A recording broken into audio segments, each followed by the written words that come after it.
Good morning, good evening, good afternoon. Welcome to the digitally uploaded podcast, the companion podcast, the digitallydownloaded.net. My name is Alan. I'm going to be your host for today. I almost coughed. I didn't. I'm proud of myself. We're making progress here on the podcast. With me this week is the venerable host who took over for me when I was off being a weirdo in a different land. It's Matt. Hello, Matt. Venerable, huh? That's Venerable. Like old. Yeah, it's like wizened and smart. Or just old. The weird land is consuming him with all It's their okay. It's okay to made call up me words. It's okay to call me old. It's 2022 now. I'm sorry. We're all old in spirit here. I feel awful now. I was trying to be like, this is a man of pomp and circumstance. What I've just done is I've insulted you and made you feel bad. And I'm sorry. It's Matt.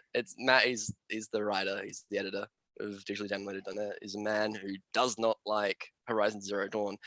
On the other corner, who also probably does not enjoy Horizon Zero Dawn, but probably thinks it's okay, is Trent. Hello, Trent. I haven't played it. Well, no, Okay. I don't lie. Yeah. I played it once when we were at PAX with Matt, and he was like, "It's shit." So I was like, "Okay, we're bored. Let's go somewhere else." That's reasonable. That's a fair take. I think it's a very, very run-of-the-mill Ubisoft style game, not made by Ubisoft. Now, Harvard, what's your take? In fairness, it doesn't have NFTs. Come on. Yeah, I mean, it's Not literally yet. scraping the bottle in the barrel. Yeah, it's grim. I mean, at least it's Hello, not making Harvard, as NFTs. well. Hello. My take on Horizon Zero Dawn is that I wish it could just remain what it was in the trailers, which is the cool thing to show. Just a person fighting robot dinosaurs is a great idea, and then when you actually play the game, it's just it's okay.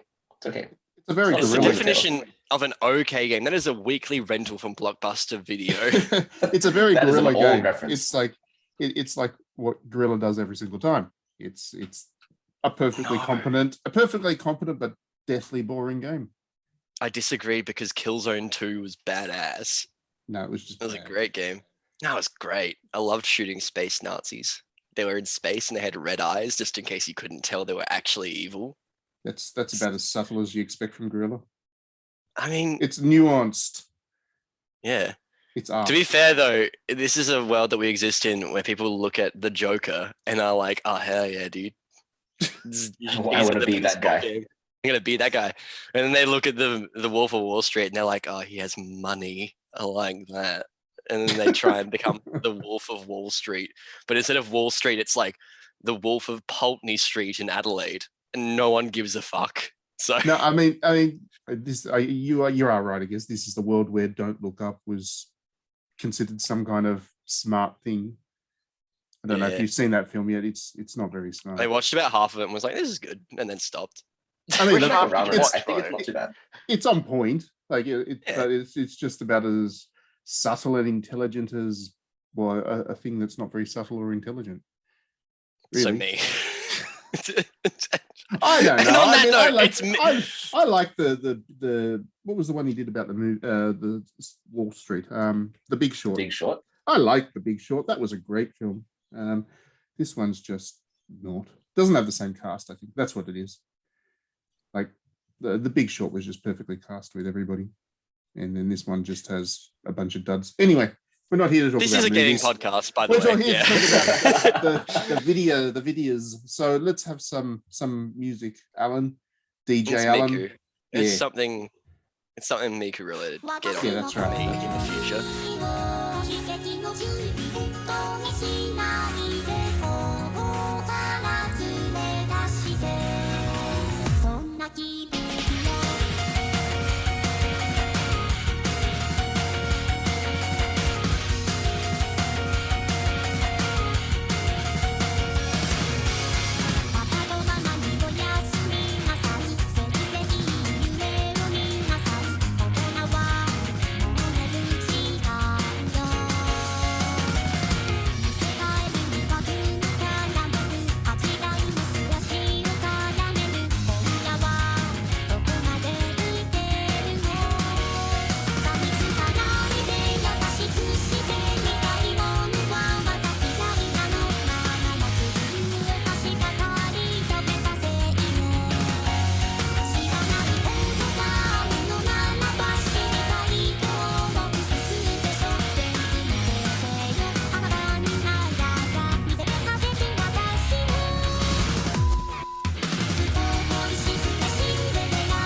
back from that. So it is a new month, which means that there are some new things coming out. There's a couple of things I'm actually excited for, and I can't wait to bloody well talk about them.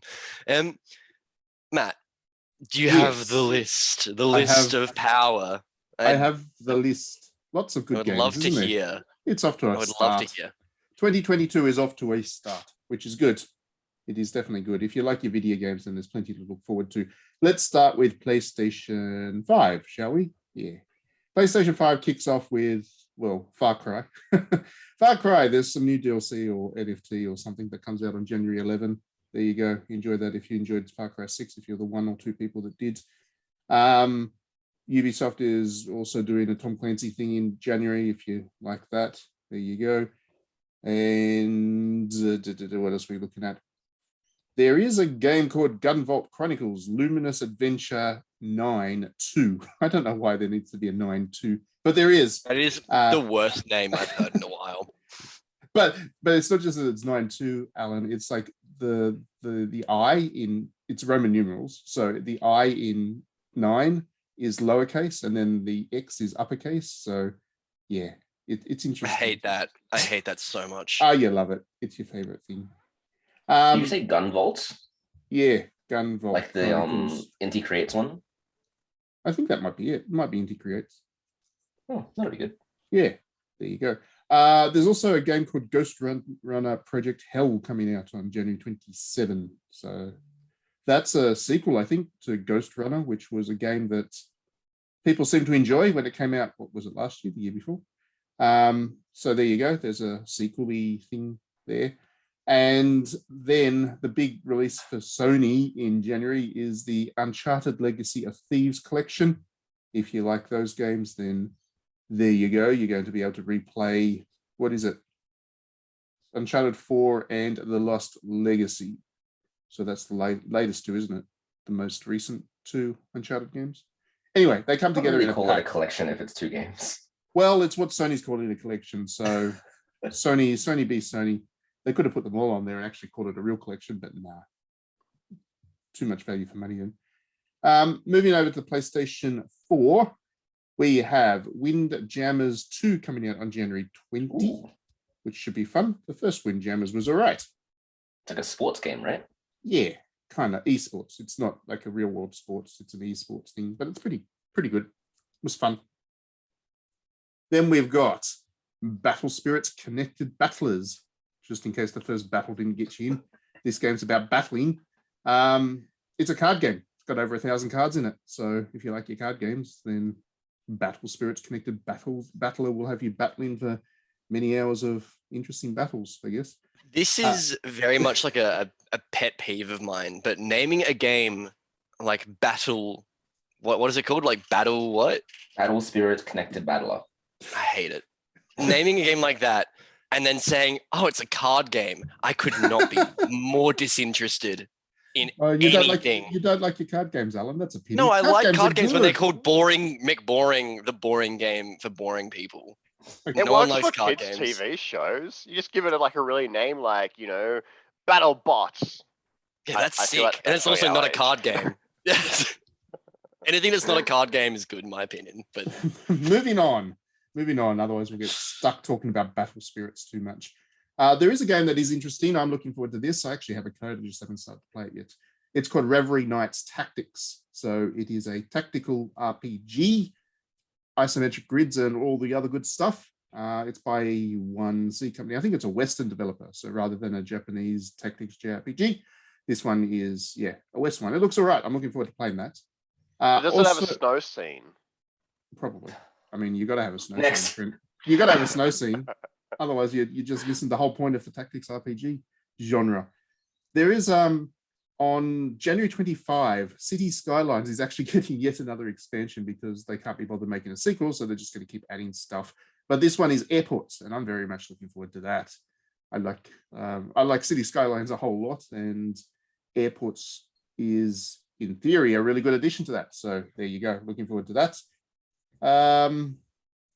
There is a game called Kojin or Kogan, I think Kojin, Sword of Rewind, which is That's a title that Alan's loving right now. I'm not going to say anything because you know what I'm saying.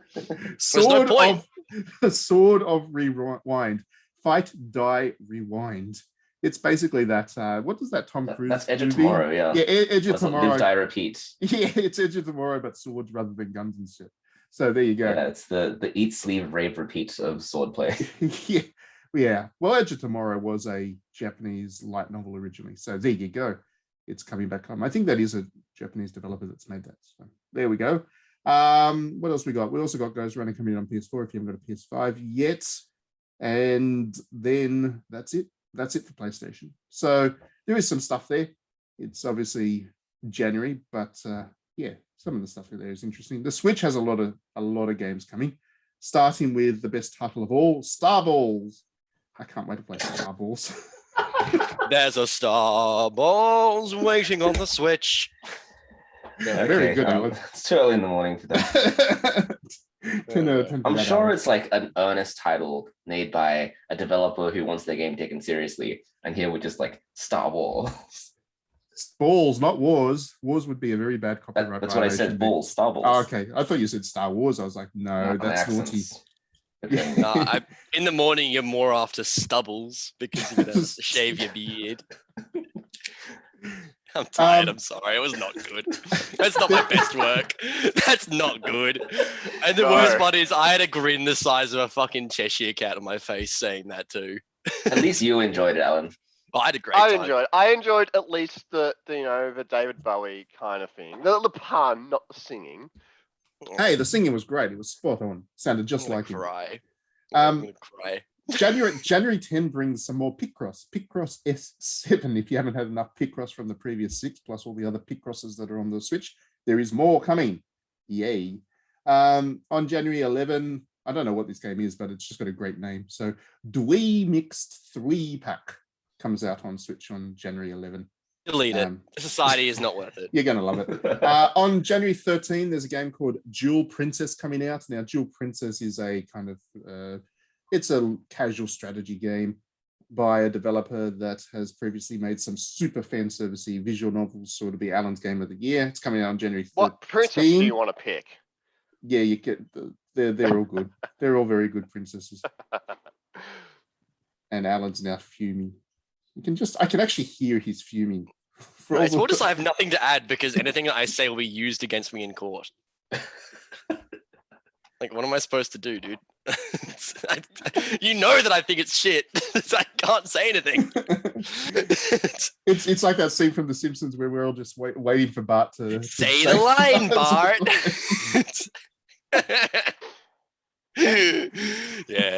Yeah. There is a game called Sniper Time, the shooting range, coming out on January 13. If you like, see, that also sucks. That's also shit.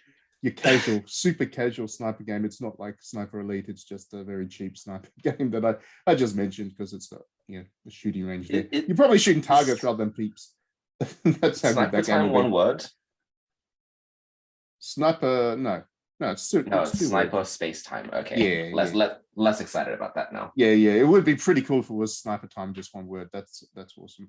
Eternal Radiance comes out on January 13. That's a Kemco RPG Maker style JRPG that gets flooded onto the Switch. It's a new one of those every week these days. So that comes out on January 13. What else we got? We have, sorry, I'm scrolling through a lot right now. There's a game called Kansai, the Second Turn HD, coming out on January 14. That looks like a Kansai, the Second Turn HD. That comes out on January 14. I think that's like a noirish visual novel thing. It's like, it's not fan service for Alan's sake. It seems like a pretty decent looking game if you check out the visuals of that one. It's obviously an indie visual novel, but it does look quite interesting. Here's one that I'm looking forward to a great deal. Shadow Man Remastered comes out on January 17. Now that's already been out on PC for a year or whatever, but I really liked Shadow Man back on the N64. I liked it a great deal. So I'm looking forward to the remaster just as an excuse I'm really to replay sorry. it. Yeah. Is that the one with Vin Diesel? Oh, it looks like Vin Diesel, yes. Yeah, okay. It's not. That's actually the character. It's just well, yeah. I don't know which one came first, but yeah, The chicken or the Vin Diesel, yeah. Well, they certainly share a likeness. But yeah, it's really cool. It's about this guy that's it's all based in South USA, like Louisiana and whatever. You play as a guy that's all into the voodoo. He kind of moves between the living and the dead world. He's got to kill serial killers in the real worlds and then banish them from the asylum or something in the dead worlds. I can't remember exactly how the plot works, but it is neat that you got to go between the two different places, and it's got a good horror vibe to it. It was a really enjoyable game on the N64. And yeah, like I said, looking forward to playing it again. This is an excuse to do so. On January 18, we've got Labyrinth Legend, which is an action RPG with hack and slash elements. I guess that would make sense. If you're going to be an action RPG, you probably do have hack and slash elements. It's not a David Bowie game.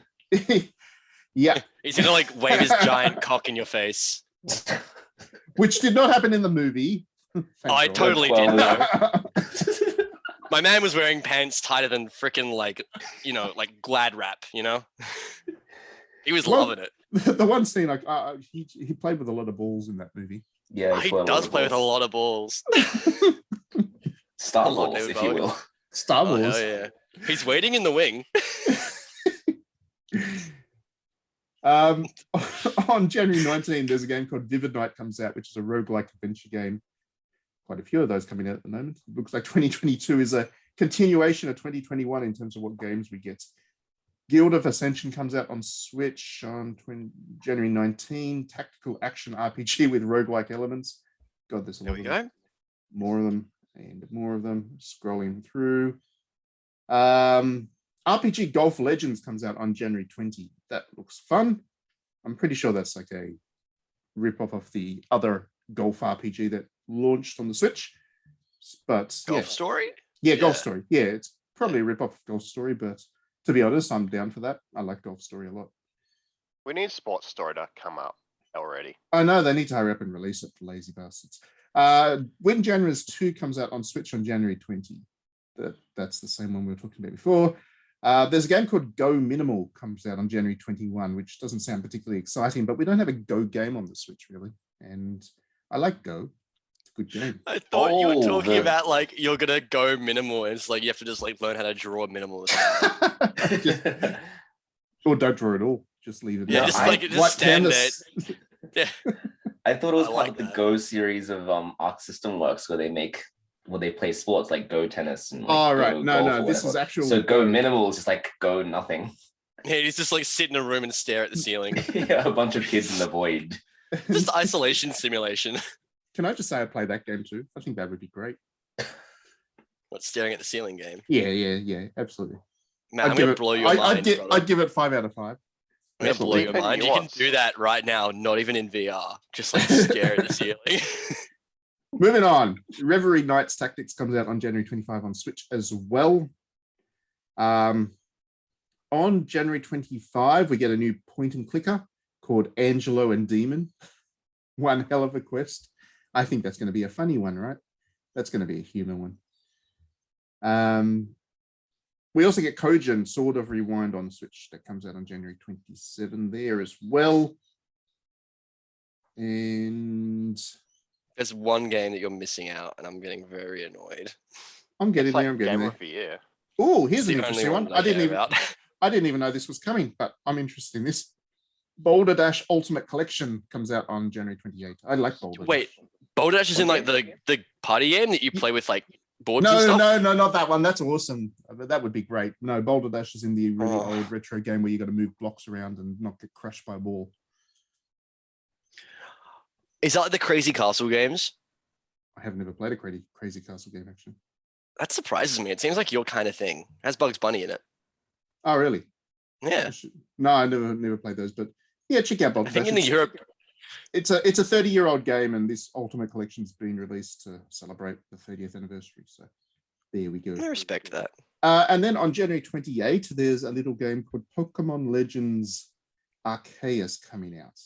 Is it Arceus or Arceus? I've heard Arceus. I like Arceus because it sounds like arse. That makes me smirk. Wouldn't it be Arceus? Arceus. Isn't It's that probably like- Arceus or someone find the kanji, not the kanji, It's the Arc hiragana. plus Zeus. So it's Greek, isn't it? Like that's what it is. Arceus. yeah, it's meant to be like a play on Zeus. Yeah, so I'm pretty sure it's Arceus. Huh. It sounds like Axios. It's the political journalism company. Yeah, that game looks really good. Anyway, I'm looking I'm forward to excited. that. There's Piplup. Any game that has It has Piplup, feel. any game that has Piplup is a 10 out of 10 game. You can look forward No, so to you know the you can look forward to me getting a big wave of hate on digitallydownloaded.net because I like this game and I'll dare to like a Pokemon game, which nothing pisses off Pokemon fans more than people liking Pokemon games. Yeah, they're just gonna like post a photo of a single tree at you and be like, "How can you like this? How can you like this one tree?" It has Yeah. pixels. Yeah, that is pretty true though. It's so true, dude. Like my favorite part about that game so far is that they've gone hard in on advertising just for me by showing Spheal in every single trailer. it's, They and have a it's lot of like Orby Pokemon. They have like Yeah, I love Voltorb it. as well. yeah, got all boys. It's got all the You have to good ponder them. Did you see? I don't know if you've seen it. I think it was only a couple of days old now, but they've started a series where Piplup goes to the gym.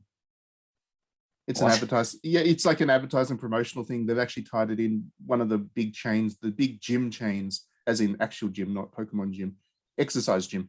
One of the What big about a chains. Gaim? One of the big gyms in chains in Japan has teamed up with Pokemon, and it's like Piplup does exercises and stuff. Like I muscle know it's building. probably like And it's awesome. aerobics It's, and treadmills and stuff, but I can't. I'm just imagining Piplup just on the bench. oh, he bench presses like crazy, that dude. Hiplop's the kind of guy who goes into the gym, groans really loudly for no reason, and then doesn't wipe down the machine. He When he's drops the done. weight on the floor, breaks it, and screams. No, Yeah, he's he doesn't like put the weights back on the tray either. No, he's the I guy mean, they're that pretty he's heavy. the guy that takes like a 30-hour gym session just to pick the Spotify track list he wants to use. Like he's just walking While around. taking like selfies, being like, Yeah, "Hustle, yeah, yeah. baby." And then he walks out going, and then he walks out immediately after going, yeah, that was a good gym session. Yeah. And then does like an IG live session where he's like, I was working on my legs today, but sometimes you just got to think about yourself. So I'm gonna go beat up a child. I'm gonna beat up a child with their bugs in a forest, and it's gonna be sick. Keep an eye out on me, everyone. I love Chad Piplup. Chad love- Piplup. Chadlup. Chad Piplup. Really? And then the He's last gonna one. crush. He's gonna crush all of you and steal your girlfriends and become your stepdad. He's gonna fuck your mom and your dad at the same time. Moving on. The last game we mentioned on this little list.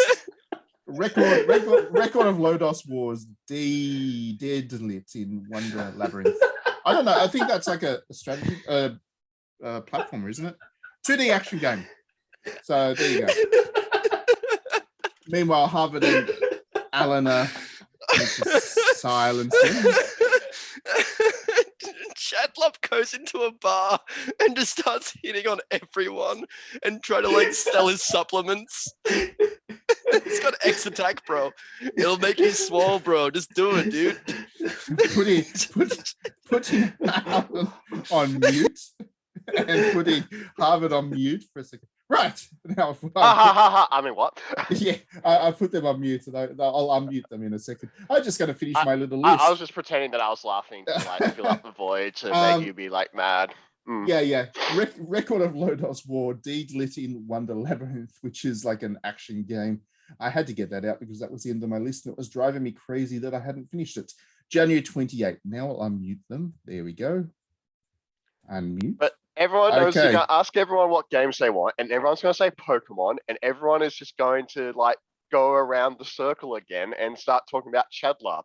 That's all right. All right, Alan. I think I've unmuted It is him. Pokemon. I'm not going to talk about Chadlup. I'm not going to do it.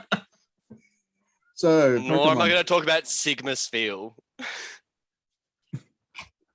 Is the other one a beta? Yeah. Whatever the nah, other- the the other real beta character is like what's the frog one with the tongue? Are you hating on the tongue. frog? Oh, Greninja. Yeah, Greninja. That's a beta if I've ever seen one.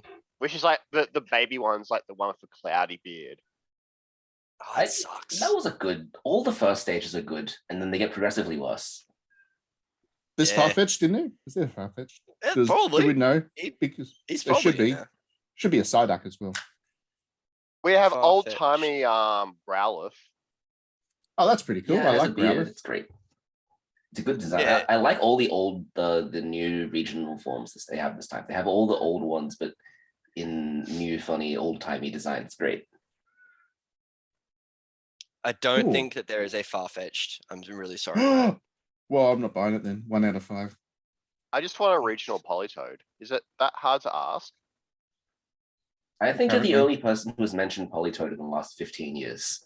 Politoed is like my favorite Pokemon. Why do they hate me? I literally just remembered it existed.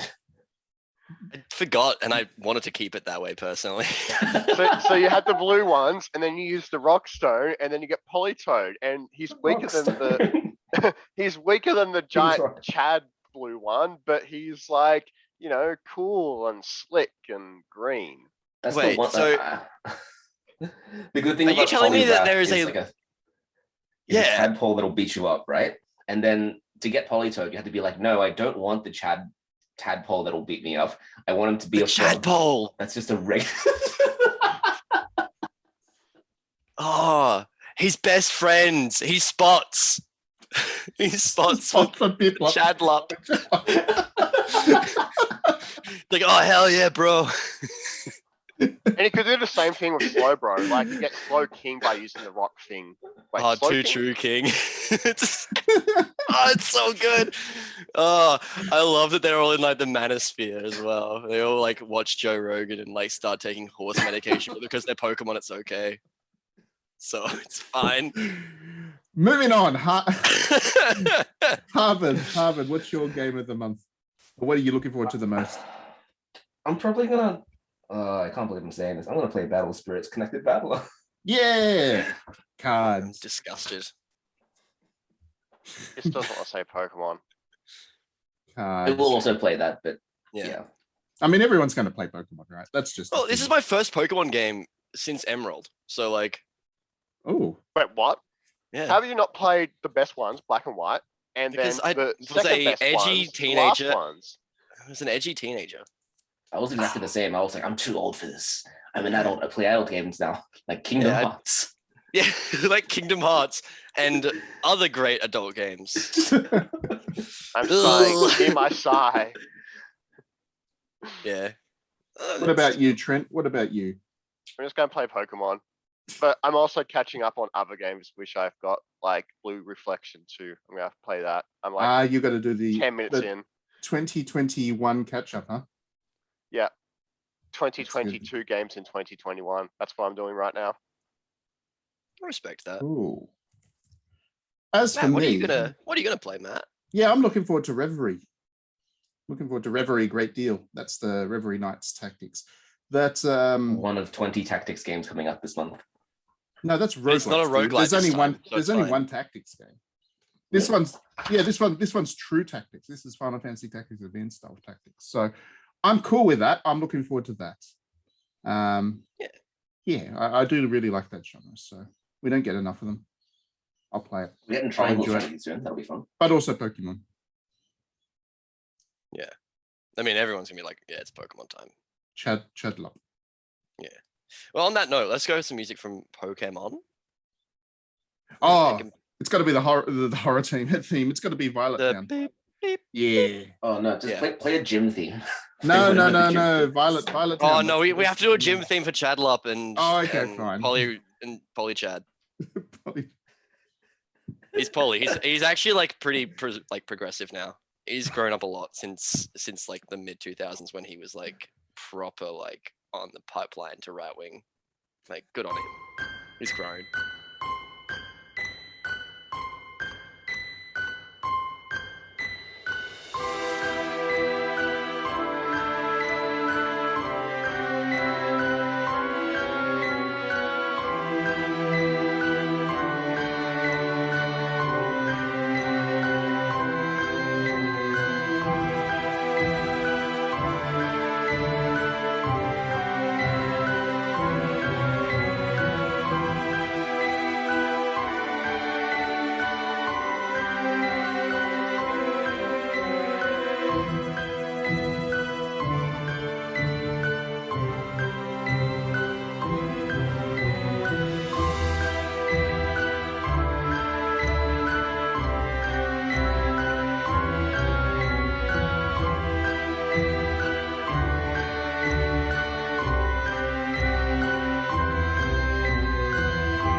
And welcome back. All right, so there's been a couple of things that have come out recently within the emulation console sort of specialty product, I guess, part of the world.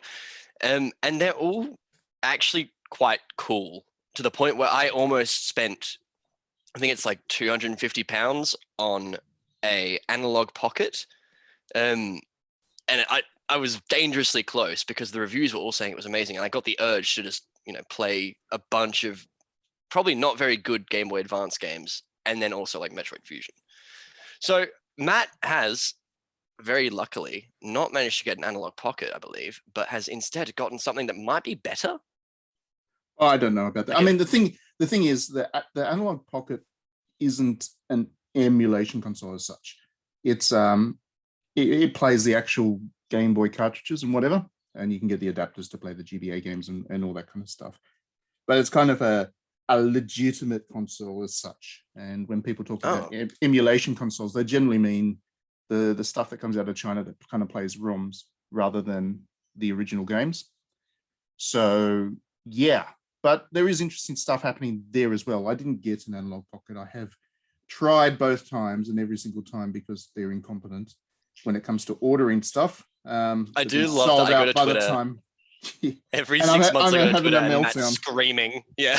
I'm having an absolute meltdown because I wanted this bloody thing. It was going to be like my birthday present to myself in the middle of goddamn COVID, and the fuckers couldn't have enough units that I could buy one. Anyway, I make up for that by buying these emulation consoles. I got like 30 of them now.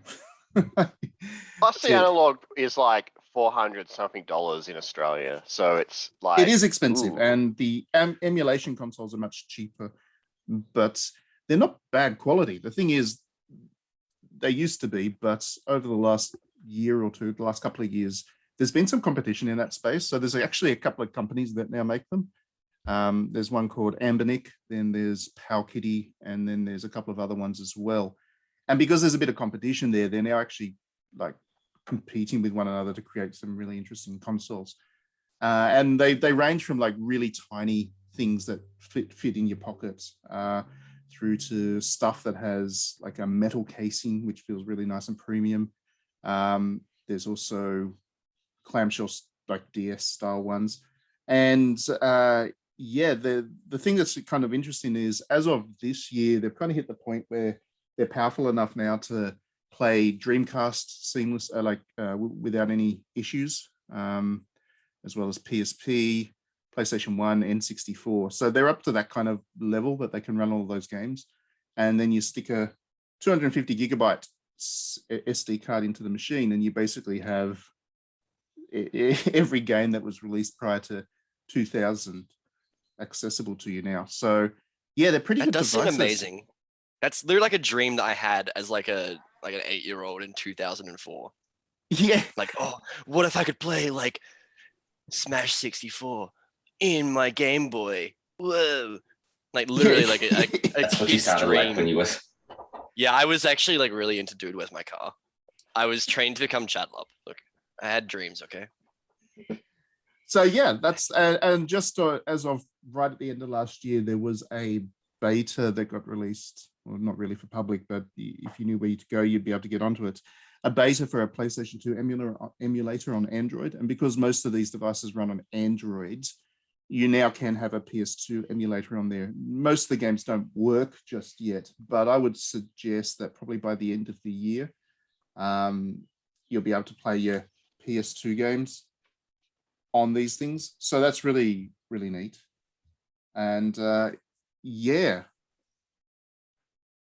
Can I ask, do you find that it's more difficult to play or finish games now that so much is available to you on these consoles? Yeah, see, that's one thing I'm concerned about. That is absolutely true. And especially now that I've kind of split them across a whole bunch of different consoles. So I was like, I'll play my Game Boy games on this console, I'll play my N64 games on this console, I'll play PSP on this console. I thought I was going to just dedicate all these different consoles to various the old types of games. But yeah, because of that now, I definitely do have that indecision about what I'm actually going to play, and as a result, I don't really play anything. Yeah, it's like choice paralysis, right? It's like, what do you want out of the games? the choice paralysis has hit me hard because I mean, amongst other things, I'm also like, well, maybe I'll want to stream this game, so I'll save that for when I do a stream session. Maybe I want to do a video on this game, so I'll save it when I can record it. Because all these consoles can also connect to your TV via HDMI and whatever. Therefore, you can play them like a home console as well. So I've been putting off playing a bunch of games because of that. And then there's been that indecision about whether I want to play games that I didn't really play beforehand or replay old ones. About the only game that I've actually played on much of on any of these things is Fire Emblem, which I keep replaying over and over again on every single console that I get because it's just Fire Emblems that is that good.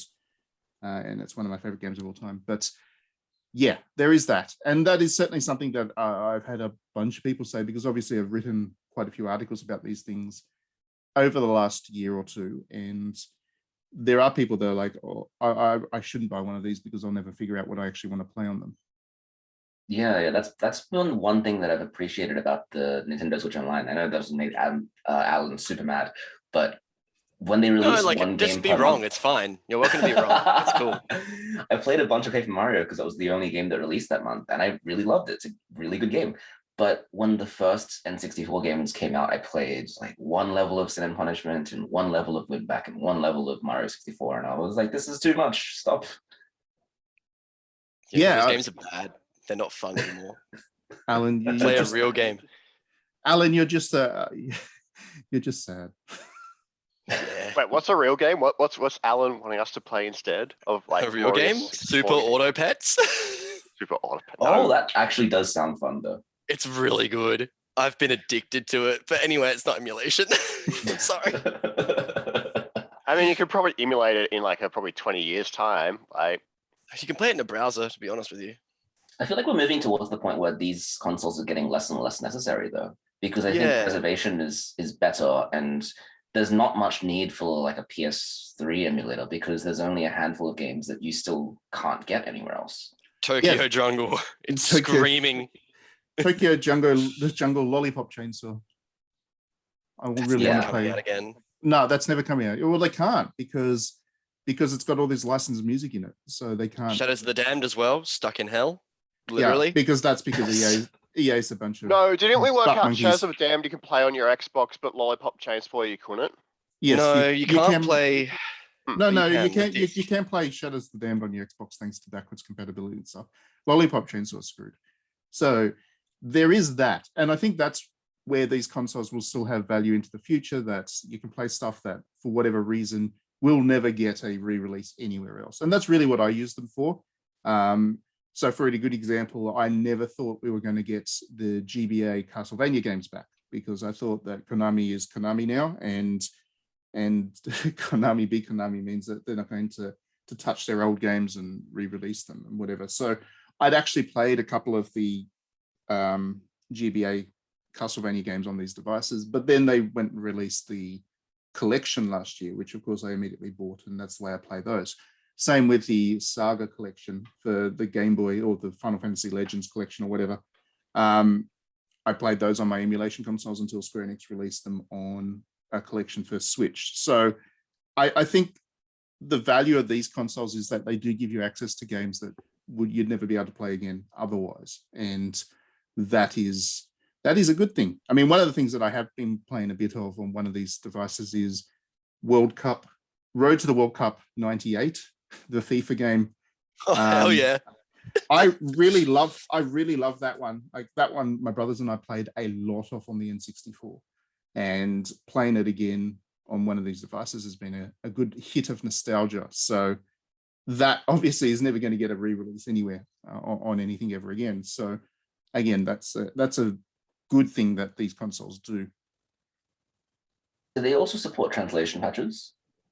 Yes, so I have got it. I haven't started to play it yet, but there was a Sailor Moon RPG, turn-based RPG released on the Super Nintendo in Japan only.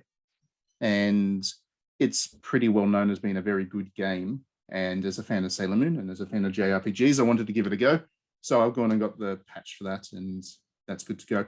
The other thing is these consoles can also play any new Game Boy games or whatever that are developed, because over on itch, there is a thing where a lot of people develop games deliberately using older technology and limitations and release them as ROMs. So you'll need an emulator to play them. Obviously, these consoles have them. So I've got about a dozen or so Game Boy games that were released on itch on these things as well. So it is a fascinating space. And That is the other very cool. I do like that idea of, for whatever reason, releasing a game for the Game Boy just because you can. well, there are heaps on Yeah. itch because there was a thing, a company, well, not really. I don't know if it's a major company or it was just a person working out of their bedroom in their evenings, but they created Game Boy Studio, which is a game maker tool that specifically makes just Game Boy games. It's limited to those. Anything it exports can be played on the Game Boy, but obviously you're limited in terms of what you can do with it. Anyway, a whole bunch of people have been using that to create new Game Boy games. And on itch, there's dozens of them now. It's great. It's a thriving ecosystem of retro gaming. And yeah, once again, you can play all of these on your emulation consoles.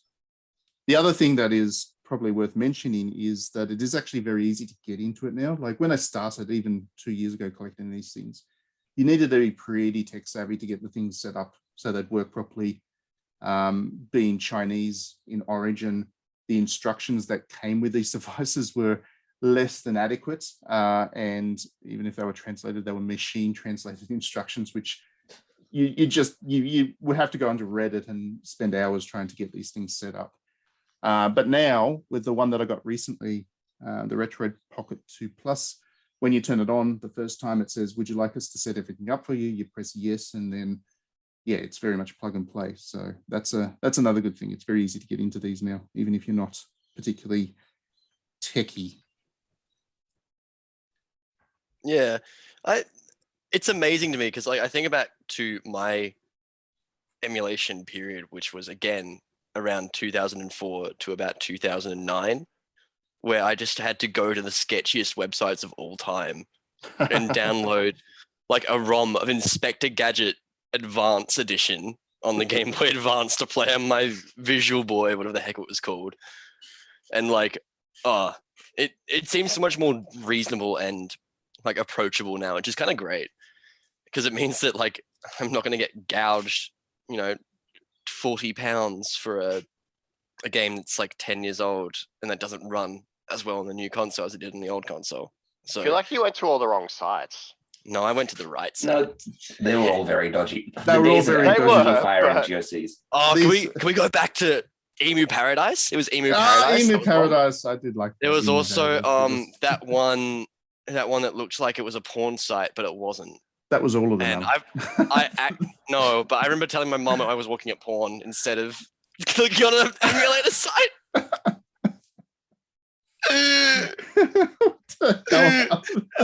Because I was like, it's way more embarrassing to be downloading things that are like on this sketchy website. Yeah, These days, the internet. that's a real story, by the sidesteps- way. I want to clarify. I yes, you didn't can make look that at up. porn, but you can't use the downloads app. No, because at least like she was disappointed, but I think she was like less angry. I was like 13. Oh, What are you thinking, you Chadlap? You're like, yeah, I'm looking at porn. What of it? yeah, I wasn't Chadlop at that point. Yeah. I was but a mere Polywell.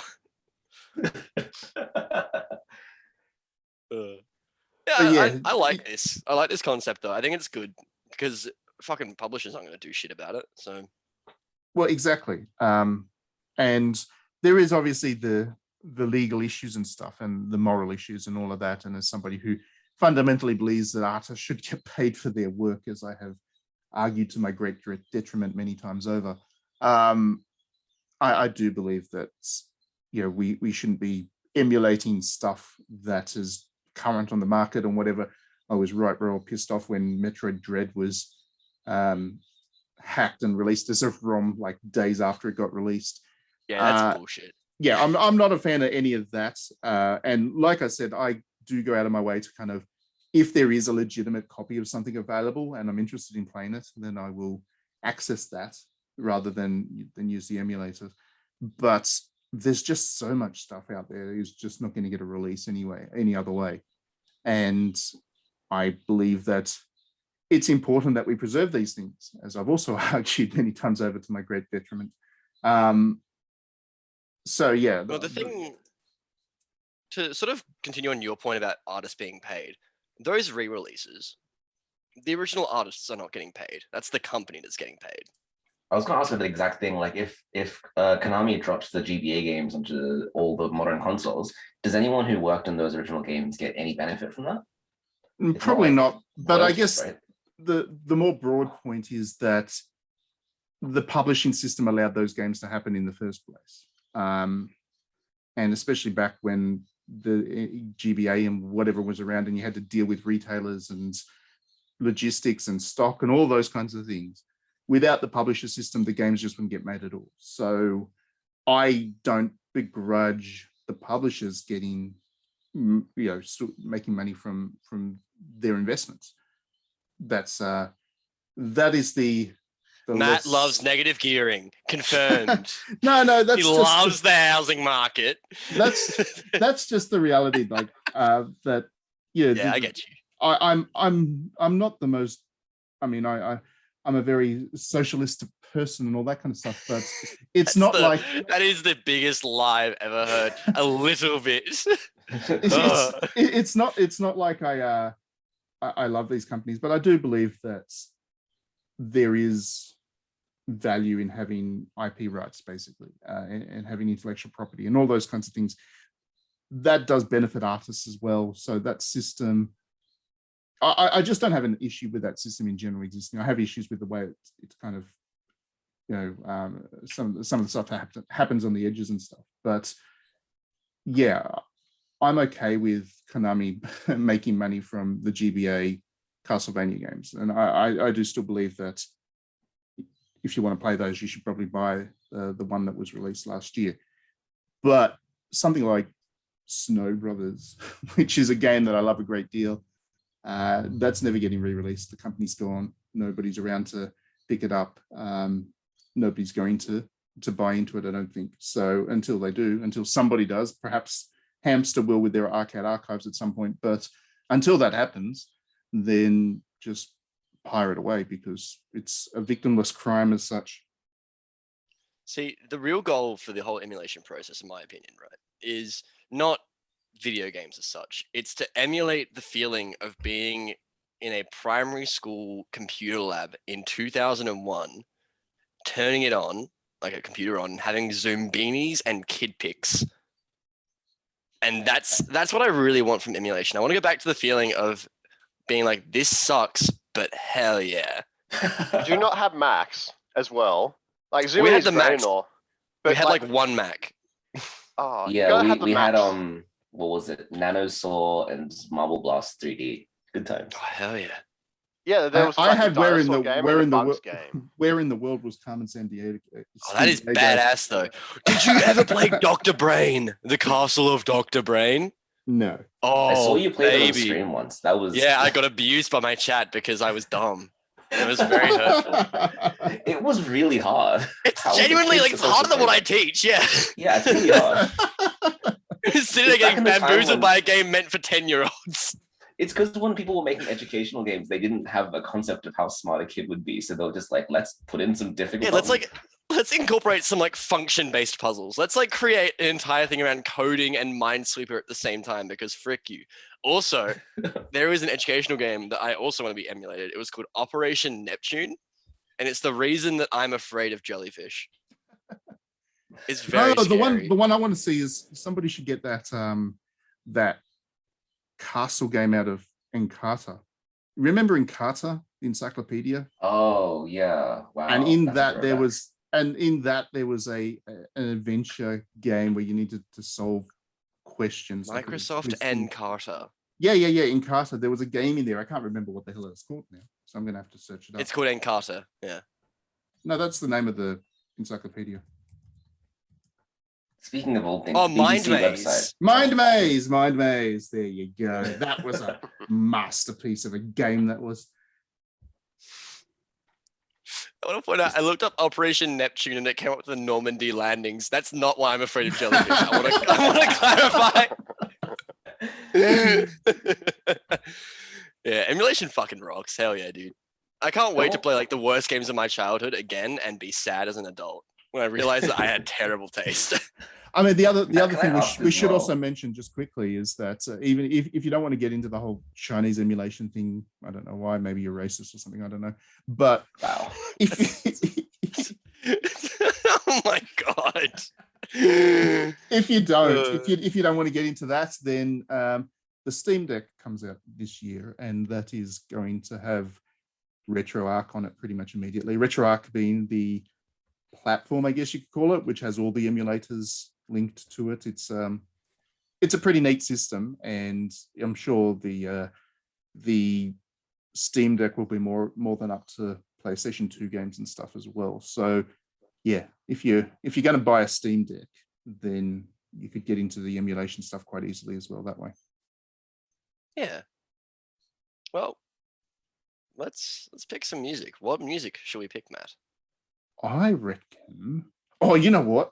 Let's go. This is completely random. It has nothing to do with what we just talked about. But let's Wonderful. go with Chaos Legion music. Yeah. That is a hard, What? So you conked out a bit there. that is a hard game to get your hands on. So it's a good Well, candidate that's for a good emulation. game that once you can do PlayStation 2 emulation, you should definitely get into, because that was like Devil May Cry, but better as far as I'm concerned. No, did you ever play the Van Helsing game that was just Devil May Cry, but it was starring Hugh Jackman? Yeah, I did that. I Huge. played that one. Yeah, That was a movie tie-in surprisingly game. good.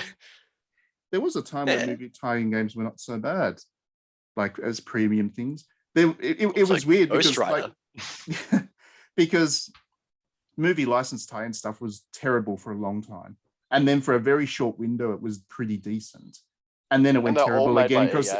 it went mobile after that, and Yeah. they all went terrible again. But there was a tiny window where there was stuff like EA's Lord of the Rings games and the Van Helsing Oh, game, and They there will was some good never stuff. release. What was the one that was Final Fantasy X? Yeah, the Third Age. That's great. I've been playing Oh, that on- Third Age. It's just that'll It's never great. be released. It's great. It's such a good game. Well, they can't. They don't have the license for it anymore, so Yeah. they cannot. Well, They it's got cannot do that 007. one anymore. GoldenEye's meant to be coming back. Apparently, it's in like Yeah. because it's like a weird limbo stage right now between actors or some other weird thing, which was like the reason why they didn't allow it last time. They're like, you know what, you can have it, and like it's meant to be on like the achievement list or something like that. It's got all the Yeah, that's achievements, an so- interesting one. That was a really. I mean, the money involved must have just been huge, but they would make the money back. So it's one of those rare ones that was worth the effort. But yeah, You know, the good I- bad I problem believe- of everything I- being I believe Activision owns the Bond license. No, they don't. Do they? No, they lost it. they No, lost it. it's It's IO Interactive, isn't no it? one owns it. Well, how's IO Yeah, I Interactive actually, making a Bond IO's game? making games, but I don't think they own it. I think they're like, They've been you've contracted. got it. Yeah. Yeah, that makes gotcha. sense. Yeah. That's a great idea, by the way. Anyway, Chaos Legion.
and welcome back. So, Matt has been talking a lot in the old work Slack about a particular thing that he's been playing a lot recently, and it's a digital board game. And I'm the sort of person who sees a board game and instantly falls asleep. However, So you get I have bored, been- Helen. Haha. you stole my pun. You threw off the Emperor's Groove. I'm sorry, you threw off the Emperor's Groove. Anyway, no, but yeah, I don't find them particularly engaging. But there are certain digital versions of board games that I'm just like, oh hell yeah, dude, that's the stuff. You like Mario So- Party? Yeah, that's like It's the a only way I will board game. ever play Monopoly, because it is just Monopoly, but not shit. Just roll dice and someone wins after 40 minutes. Yeah, that's Yeah. what I'm there for. I'm not there for like doing maths. It can't count. I can barely speak. What do you think this is? Some sort of like learned thing? No, get out of my zone. Yeah, You don't as need if to you're do. someone who You, played Operation Neptune as a kid. you don't need to do. You don't you need saw to me do. play Dr. Brain. You don't need to do maths with Monopoly anymore because they have like You an don't? electronic. No, they have an FPOS machine. It's like the only part of Monopoly that's actually like stimulating, though. I was gonna say that. Yeah, the only good thing about Monopoly is holding the money and I just, give. like, I passing the kid. I money. kid you not. Modern Monopoly doesn't have cash. You actually have cards. You're swiping cards, and Didn't That they sounds only awful. have that in a few versions? Like they've gone back to the cash again. Like that was like their it thing for like we're appealing to boomers, not boomers, Gen Well, Z, whatever generation we're up to. I'm too old now. all the kind of the licensed Monopoly boards are all the original Monopoly. So you can get the Wollongong Monopoly, and I was gonna say my Wollongong favorite Wollongong Monopoly. So great. and enjoy the cash experience. But yeah, I'm just waiting for like NFT edition Monopoly because that's coming. I expect that to happen. I'm really sorry. This is like now a Simpsons podcast for some reason. It's like the third time we brought it up. But my favorite joke from The Simpsons is them bringing out like different board games, and it's like different editions of Monopoly. And it's like we got regular Monopoly, Edna Krabopoly, Gallipolopoly, and that has been stuck in my head since I want to say like 7, as being one of the funniest lines of all time. And oh, Monopoly fucking sucks. You know what I love? The game of It's still Monopoly. not enough. So I've got like the Overwatch Monopoly. It's like the gamer edition. I've got the 2 Mario Kart gamer editions. There was a Sonic one which I never ended up getting, but I really wanted that. And I've got the Animal Crossing one, but it's not branded as gamer. But I'm really into those the gamer ones. They're so great. I've got the Pac-Man Monopoly, and you've actually got to play Pac-Man to get your $200 when you go past go. That's really Hey, cool. Pac-Man. Yeah, What? it's actually really cool. It's really neat. There's a little arcade machine in there, and when you go past go, you got to play Pac-Man to get your $200. It's great. That's so cool. That's Yeah, very it's nice. neat. That's like Almost makes me wanna play genuinely, Monopoly. yeah. I'll still be sad, but I'll do it. Anyway. I would rather be playing Pac-Man, but sure, Yeah. let's go around the board. See, the thing is that you've not really bribed me to play Monopoly. You've asked me to play Pac-Man, which I will do, and then suffer through an hour of Monopoly. Anyway, let's talk Anyway, about we're talking digital about board Oink games. Oink Talking games. about Oink games. Oink games Oink are actually games. good games. So Oink Games came out just before Christmas, so we didn't get a chance to review it on DDNet and stuff. I've done a quick little mini review last week, but yeah, Oink Games is a collection of 4 board games that have been digital. I believe they are actual physical board games, aren't they? Like you can actually buy. They are. them. Yeah, yeah. So the good thing about Oink games is that the boxes are tiny, so you can just Yeah. bring them around with you wherever. Yeah, yeah. But So now they're digital, and so they're even better than that. yeah, they're very easy to play, very kind of minimalist in terms of, you know, the number of pieces and stuff. You're not going to have to cut around a 20-kilo box with a billion pieces in there just to play a game. It's just something you can slip in your bag and take wherever you are. And then the digital edition makes it even easier. But yeah, they're really good. There are 4 in there in the pack in the game, the digital edition. Of those 4, there's one where you need to like draw a painting together and then guess somebody's trying to fuck the painting up, and then you got to guess who this person is. That's messing it up. It's like drawing Mafia, basically. Joke's yeah. on you. I can't draw anyway, so I'll do it unintentionally. That's why it's good. It's That's why because it's great. someone in the group is just awful at drawing, and they need to convince everybody else that, like, oh, I'm just bad at drawing. I'm not trying to ruin this painting intentionally. It's a game of sheer psychology. It's like Pictionary, but nasty. Yeah, it's like bad Pictionary. There's another one which is like a cooperative one. I haven't played it yet, but it could be interesting. It's good. It's It's actually it's called, I can't remember what it's called, but Moon Adventure or Moon Escape or something. So basically, you and your mate trapped on the moon, and you need to roll dice to find enough resources to get off. I described it terribly, but it's a good game. yeah, it's basically like there's this corporate training game that I played back when I was in offices and living a very boring life. And yeah, there's this game they do to test your ability to work in a team and your ability to prioritize resources and stuff. Anyway, you're basically stranded on the moon, and there's like 20 different items that you can take, and you got to figure out which ones are the ones that give you the best chance of survival. That's not what that is. But no, it's an adaptation of that kind of idea, though. Not really. It's more of just like a dice rolling game. It's a lot like the submarine game, which is where you try to get as far as you can and get as many resources as you can and get back before you all die. But you're working together as a team, so you can share your roles and share your abilities. And the first time I played, I just rolled snake eyes the entire time. My friends had to come save me. It was great. Right. Okay. Well, I stand corrected. Yeah, the submarine one is the third one in the pack. It's not a cooperative game. It's definitely competitive. It's basically Octopus, the Game and Watch game, but in board really game form. Yeah. And it's great. You've got it's a risk reward thing. So you start in a submarine, and everybody shares the same air tank for some reason. And you've got to dive down to collect loot. The deeper you dive, the better the loot you get. But if you run out of air, then you're kind of dead. So you've got to come back before you run out of air. And then, of course, your opponents are also trying to grab loot and get back and stuff you up and whatever. So there's some basic strategy involved. It's a very simple game to play, but it is nuanced. And then the fourth one, the one that I really, really like, is called Startups. And there are 6 different companies. This is a card game. There are 6 different companies, and you need to basically trade your cards with your opponents to get the monopoly on as many of those companies as possible by the end of it. It's a very simple game to play again, but these games are all quite easy to learn. You can do it in 5 minutes, but in terms of being able to master them, that takes a lot longer, and it really opens those games up for kind of a friendly competitive play. They're not the world's most complex board games or whatever, but yeah, they're really enjoyable and very easy to play, and I really like them. And The that business one inspired is this. weird. What?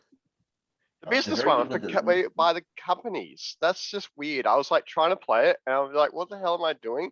I'm like putting down cards, and then someone else is taking them. But why do they put down coins? How come I can't put down coins?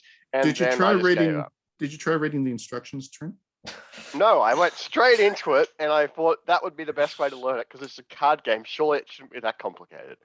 See, the thing is, How many Trent, is card that games have you played, Trent? If you think they're all easy, like No, I laughed, pretty but complex also stuff. that's me.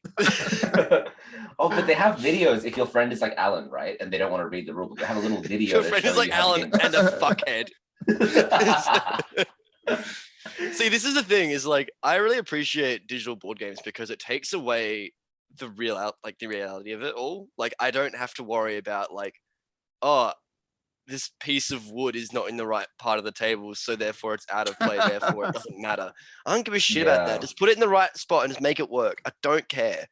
Yeah, that's the and best thing about wing games is that it doesn't let you like make an that. illegal move. Whereas Yeah. the board games themselves, it's very easy to just play it wrong. Yeah, and because then it's not fun, and then I don't care, and that's the issue I have, I guess. Also, like I appreciate this for another reason, in that I always feel bad for that one guy in every friend group who is like, oh yeah, I'll bring the board game with me, and he brings like a box the size of the sun in his backpack, and he's like walking around, his back's like breaking, Yeah. and then yeah. it's never played that night, so he has to carry it home at the end of the night, and it's just Yeah. like. But it's he just needs to convince misery. everybody else that the game is fun. And that's a Yeah, but really see, the hard thing is, thing to he's do. never like the most socially skilled one in the group, so it's not gonna happen. You have to ease it in, right? You have to start with something introductory like going games. And then you go, oh, it's like that game we played before, but there's just a little bit more to it. And then eventually you need to like neg your friends into wanting to play Gloomhaven. But it's What, a negative process. compliment them? Absolutely Yeah, it's nobody ever wants to play Gloomhaven because, amongst other things, Gloomhaven takes about 7 hours to set up. It's a Yeah, it's a stupidly mess. it's a If you it need to, takes like- longer for me to for you to set up the board game that takes for me to go to the bathroom and take a whiz, then I'm not interested. That's why Zero chance. I really appreciated Gloomhaven, the digital edition that got released last year, because yeah, that's a game I quite like in a lot of ways, except that setup, the management of the game, the fact that you're inevitably going to lose at least half the pieces by the end of one game and then never be able to play it again. These things are all just, yeah. The digital edition makes it all, the digital edition makes it all a lot easier. Yeah, I also have that eternal fear. It's like when you get a Nerf gun as a kid and you are afraid of shooting it because you'll lose the bullet. That's how I feel with taking anything board game like anywhere. Because I just assume Yeah, but with that Nerf I'm gonna lose guns, you it. can buy all the bullets again. They come in like 20 packs or whatever, and then you Yeah, so it's just like Board games, twice you as more can risky. rebuy the pieces. No, I It's refuse. very sad, and you shouldn't. That's but you cowardice. can rebuy the pieces. I mean, the other thing is that digital board games do benefit from the fact that they have like animation and stuff, which it's for me anyway, they need to strike a balance, I guess. If you're going to adapt a board game, you need to make sure that it kind of still resembles the original board game for people that enjoy that. But at the same time, you may as well take advantage of the capabilities of the digital medium. A good example of that is Wingspan. So Wingspan That's the is bird one, right? yeah, the bird one. I absolutely love this Yeah. game. I love this game, both the physical game, I played the physical game with my family, and also the digital game, which I play quite a lot as well. And the thing I love about the digital game is when you bring a bird out onto the table, when you summon a card or whatever you want to call it, you get the bird's call, like it, the tweeting, not the tweeting as in on Twitter, actual bird. It's going to call you a slur on Twitter, yeah. Actual bird tweeting. So you actually hear the song, the bird, and that's a really nice touch, because this game is all about, in a lot of ways, it's about educating people about the various birds that are out there. So having that kind of aesthetic addition really enhances the game in a nice way. So yeah, I like to see developers work with that, but at the same time, the Wingspan digital board game doesn't go stupid with all that. It's still very much what you see when you play the board game. It's just enhanced slightly with a little bit of animation and the sound effects. Yeah. Well, I mean, this is what I've been sort of leading up towards, in that I think that Jackbox is the best thing to come out of like digital board games in the last 10 years, just because it is the only one that you can talk to someone and drop like, oh yeah, we played like a Jackbox game. And they're like, oh my God, did you play this one? And it's just like a universal thing where people like sort of know about those games pretty commonly now. And Yeah, because they're it is good. so approachable and they're so like basic, like it's just be funny, the game. And that's Yeah, instantly you like need your friends to be approachable. funny though. It's not good if your friends aren't funny. You I can love make it me my funny. It's a Jackbox, bit like but- it's a bit like Boulder Dash. Now that I know Exactly, that and I Alan's like played Boulder that. Dash, Boulder so Dash hell is yeah. great. Well, that is Boulder a Dash great is really game. I like the part where David Bowie puts his crotch in your face. See, the problem with Jackbox is a lot of people just still, even though like Alan's like, oh yes, everyone like plays like this random game, and they're like, oh yeah, have you heard of this game in Jackbox? At the end of the day, a lot of people still play the same core things, like Quiplash and Murder Because they're Mystery good. Party and all that sort of stuff. Like, it's hard to get people to the other random ones or play one of the other collections with ones they haven't played before. They're just like, let's play Murder Mystery Party. Well, the if new that's ones aren't as good. That's if just how people are, though, Trent. if that's what people enjoy, Trent, let people have fun. For goodness sakes. No, No, see, people are I'm- not allowed to have fun. We're here to play People the new must play games. Gloomhaven. So I haven't even played the new collection yet. People, It's really people good. are playing Gloomhaven instead, yeah. No, Actually, Alan, yeah, that is the worst. Is when it's not the board game friend who's sad who brought their game and didn't get to play it, because I have sympathy for that guy. It's the guy who insists that everyone must play this game, despite the fact that no Oh. one else there wants to play that game. yeah, it's just like I would much rather just be like watching the football. Or, like Actually, just No, getting you're not allowed drunk. the football. Speaking of Jackbox, I do have a recommendation. I played this a lot over Christmas, family parties and whatever. It's called What the Dub. What don't the know if you- dub? Yes. I don't know if you played it. It's on Switch now, and it's basically what they do. It's a very simple game. It's just they play a really bad movie, like a clip from a really bad movie, and then cut some of the sound out. And you need to write down the dialogue for that scene. So everybody writes down the piece of dialogue, and then they you vote on the one that you like the most, and it's just one of those games that is stupid, but a lot of fun, especially in a party situation. See, And then you the have worry your that I movie have with friend that, which writes down the same actual lyrics, the same actual words there all the time, and then you're like, oh, I don't like this. We're not voting the for it 'cause it's worry, correct. Well, it's not about getting it Yeah. right. It's not about getting it right. It's about being as stupid as possible. is that 'Cause- everyone would just end up saying "come." I'm like, that's just a joke. I'm Like, not coming to that's- I'm not coming to your family parties, Alan. Yeah, but the thing is, it'd become but written in different ways, like a KHUM, and then like a QUH with the umlaut, and then like an N with the yeah sort of N sound, like the Spanish Yeah, N. so we usually do the cum stuff in like all the Jackbox games. Oh, The 100%. other, I'd ruin it. yeah, the other joke which is really common is one of my friends' mum. We always like include her as a joke. It's like, you know, That's mean. his mum's like doing this and all that sort of stuff. Yeah. I like Sounds the to me like concept you're of all that. like you're all Crimes Against Humanity fans. You are.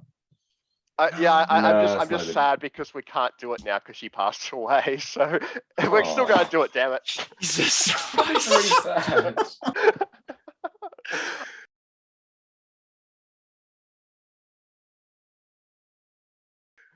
Ah! I mean, I still do dad jokes, so it's okay. Oh, Anyway. Okay, so board Oh, games dear. that don't involve player input. Snowball Mystic fights. Vale is a good game. Armello. Armello is a good game. Armello's great. That's a It's good also example. That's a good example of, I guess, a board game that doesn't work in. Oh yeah, you would physical. never want to play that in person. No, Like, you the physical can't. version would not work. Yeah, the physical version would not work, but the digital version. I mean, obviously the game itself is excellent. So I'm a big fan of Amello. You know what I'd like to see though? You probably, I don't know how into board games you are, but a lot of the video games are getting turned into board games now. So like there's a Horizon board game now, there's Dark Souls board game, there's Resident Evil board game, there's Tomb Raider board. There's just every popular kind of property becomes a board game now. I'd like to see those board games turned into digital editions as well. Like, I've got the you Dark ever Souls play? ones, I but would one of my love to. I friends would love to never play. played it. I'd love to play the Civilization board game digital edition. Like, it'd just be. It'd And be then you can make a board convenient. game out of it again. It'd be convenient for me, you know, because I quite Have like. you? I like the way they've abstracted how Civilization works to make it work as a board game, and it is a fundamentally different game. So making a digital version of it actually makes sense to me. Have you played the Binding of Isaac card game? I have not. Four You know, I'm Souls, not the 'cause world's biggest fan of Binding of Isaac. I know, but the card game is the only card game that I've actually enjoyed in my life. It's really good because it's on Tabletop Sim actually. You should play poker sometime, Alan. I don't like poker because I get very mad. That's why you play it with real money, and then you get like mad that you No, win. but see, I don't want to go bankrupt. That's why you I'm bring the your guy who friends, goes which to a is like, casino. I play poker really well. No, I go to a Yeah. casino. I hate and to be then that guy, but I lose. do play poker really well. Oh, for fuck's sake. I go to the casino and like I play one game, I lose money, and I'm like, that was a fucking waste, and then go home. I'm that guy. So Well, just generally speaking, Alan, what you don't do is put all your chips on the table immediately. no, I don't do that. I put like $2 because that's the most I want to spend. Is Alan is anything the more than kind of that? guy which What goes to a casino strip do you club go and to just that gets has a drinks. $2 I went to bloody Crown Casino in Melbourne near St Kilda. $2 buy-in? That's pretty good. Yeah, it's like the table for other uni scrubs like me. They just like- should absolutely do that. Just casinos that have one table for I'm uni just- scrubs that don't enjoy themselves. Yeah, but Yeah. rather than the nice felt tables, it's just like a plastic table with a sheet over the top of it.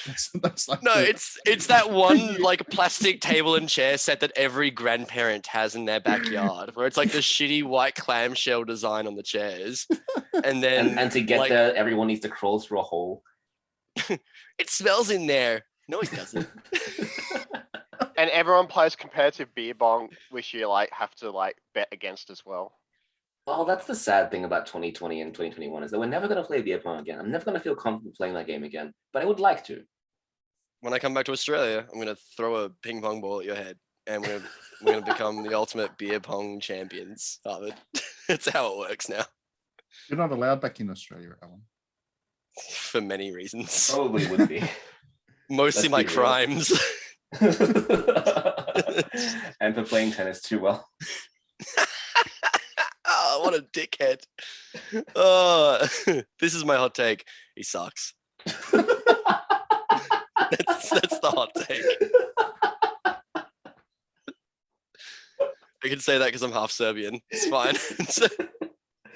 Maybe the Serbians like are going, oh, he's like stuck in like Australian immigration stuff with like shine a light on like how we treat our immigrants and all this other shit. No, And he's too much. actually- He's up himself. Actually introduce good policy to it just because he's too entitled for like this shit. Yes, we get that point. But maybe some people will be paying attention and be like, actually, immigrants and like asylum seekers and all this other stuff, you know, we treat really shitly and they're actually in a worse condition than he is. Let's do these things to like change the world. That's No, absolutely but- happening for everybody except for the people who have the power to change that. Yeah, That's why you should exactly. vote at least the Greens or another socialist party or your local independent next election. Oh, we're getting political now. Oh dear. All right. Escape. Escape. Escape. All right, We're well, let's now go a back to the political board games. podcast. I think board games, going back to the original conversation as well, could be really useful for restoring old 80s board games, that sort of thing, and like introducing, let's try and like recover them for new players. Like if someone just got a bunch of old licenses for like old 80s board games and make digital versions of them. Like I really love my Green Ghost, which Dad had in like the cupboard for like ages, and it had a giant green ghost, and you spin the green ghost, you put your hands down in like little caverns and you get some keys out, and you had spiders and they had all this web and shit all over it. It was fun. But imagine know, that where the- as a video where the game. hell- You can where the adapt hell- that. Where the hell is Hero Quest, the board game? That's the thing that annoys me. Like Games Workshop shops out their every single one of their properties, and there's like a million different Warhammer games. There's like 2 different Warhammer Quest games, all of that stuff. Games Workshop owns Hero Quest. Where is my digital edition of Hero Quest? Because I love that game as a kid. Just walk into your local Games Workshop and demand they do it for you. I'm going to. There is one down the street from me. I'm going to walk in and say, "Look, I want. I have my, a question. I want my Hero Game board, my Hero Quest board game digital Excuse me, with version Mr. right Workshop. Mr. Workshop, if that is your real Mr. name. now, Mr. Workshop." Monsieur Workshop. I have a Take it to question, your Matt. local IT provider. Be But, like, Al- make but this a Trent- video game for me. Trent does have a point. There's an awful lot of 80s board games which just went out of production, and it'd be really neat to have a lot of those back because a lot of them are good fun. There was one I think How it was bad? called Key to the Kingdom. I played that a lot as a kid as well. That was quite good fun. Matt, sure it how was pretty bad good. does the Games Workshop smell? Oh no, this That's one's a pretty. genuine question. This one's pretty well air conditioned. I think they recently-ish moved, so That's good. and nobody goes in there, so I'm pretty sure that the nerds haven't managed to sweat it up yet. The How great is it one- that no one's going places because of COVID and they're just like empty as F. And it's like so awesome because you have this whole place almost to yourself because like no one is going there. no, Like the all one the clubs and the one that gets stunk out is the local Good Game, which is a board game retailer chain here in Australia, and their kind of specialty is that people go in and play Magic the Gathering a lot. Basically, that's what Oh, people okay. do. The stinkiest group. Yeah, I kid you not, my wife refuses to go into that shop because she gets hit by like a wall of stench the minute she goes in. It's so real. When I was a kid. just invest in a little bit of air conditioner and people might actually want to go in there, dudes. The stock is good. They got a lot of good they board need like games. those It's a lot of scented fun. candle like But- No, but vending if they machines. lit a match, that the place would explode, dude. that's why you give So- the scented stuff, but you put No, like no. the little candle An that open melts an the open wax flame. and- An open. It won't be flame open flame, it's becomes- digital technology. Then I guess don't you get the could- candle benefits. I guess you could set up a really big vaping machine and just like spray everywhere. Or have like water Yes, Magic the droplets coming Gathering from the and aircon. vaping together at last. It's like 2 communities renowned for being good. So the peak understanding I have of going and like doing tabletop stuff, right, was a little man. It was in year 6, and I was very into Warhammer because I enjoyed the painting and hated playing the game. And I was taken into a games workshop by my brother-in-law. He stood in the doorway, said, "Smells like fart," and then walked away really, really loudly. And I think about that regularly because I stayed in there, even though it did smell like fart. Kids were That's playing how much Magic the wonder. Gathering in my year 6. I just wonder who I've become sometimes, but that's okay. Another I'm good. being really This is disappointed 'cause I another like video benefit of games, but- digital. This is another benefit of digital board games. They Yeah, don't we- come with fart smell. That's great. That's mean, the biggest some benefit are of great. all. Like, Oh, it's well grim. It's truly magic. It's a magical concept. I love digital board games because it's all the fun of board games without the board game part. So, heck yeah. they just need to take the gaming part out of it and the gaming culture away from it, and it'll be a perfect game. Just need to take everything away from it and stare at a ceiling. I think that's the real way we need to go as a society in this economy. Then we close the podcast with some footage of our ceilings.